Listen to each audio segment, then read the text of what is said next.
ሰላም ጤና ይስጥልን የአባይ ሚዲያ ተከታታዮች ሰበር መረጃ ደርሶናል እንደሚከተለው ይቀርባል። 12 የኦሮሚያ ልዩ ፖሊስ አባላት ጉጂ ውስጥ በታጣቂዎች ተገደሉ። በጉጂ ዞን 12 የኦሮሚያ ክልል ልዩ ፖሊስ አባላት በታጣቂዎች መገደላቸውን አንድ የዞኑ ባለስልጣን ገለጹ።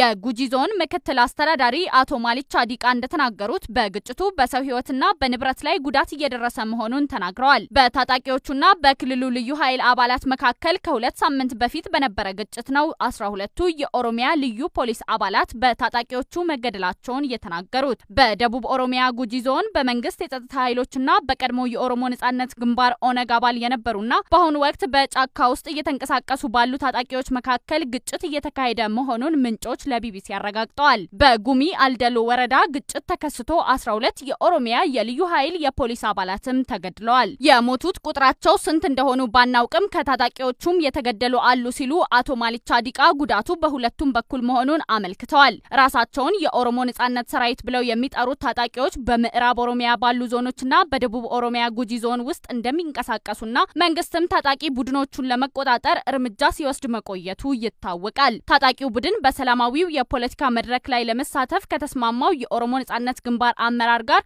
ራሱን የለየ ሲሆን ከዚህ ቀደም የኦነግ ሊቀመንበር አቶ ዳውድ ኢብሳ ኦነግ ታጥቆ የሚንቀሳቀስ ኃይል የለውም ሲሉ በተደጋጋሚ መናገራቸው ይታወሳል።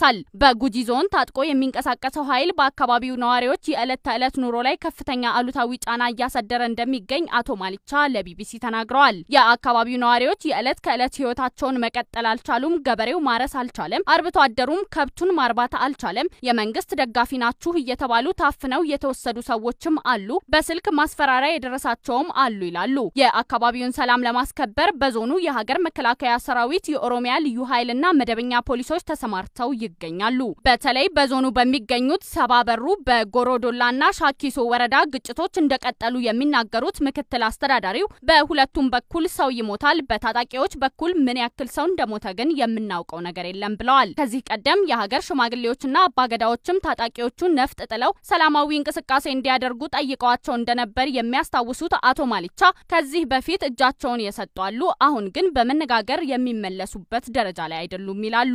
ከ3 ወራት በፊት ከቢቢሲ ጋር ቆይታ ያደረጉት ምክትል ኢታማዦር ሹሙ ጀነራል ብርሃኑ ጁላ በምዕራብና ደቡብ ኦሮሚያ ስላለው የጸጥታ ችግር ማብራሪያ ሰጥተው ነበር። በወቅቱ ጀነራል ብርሃኑ መንግስት በወሰደው ኦፕሬሽን በአካባቢው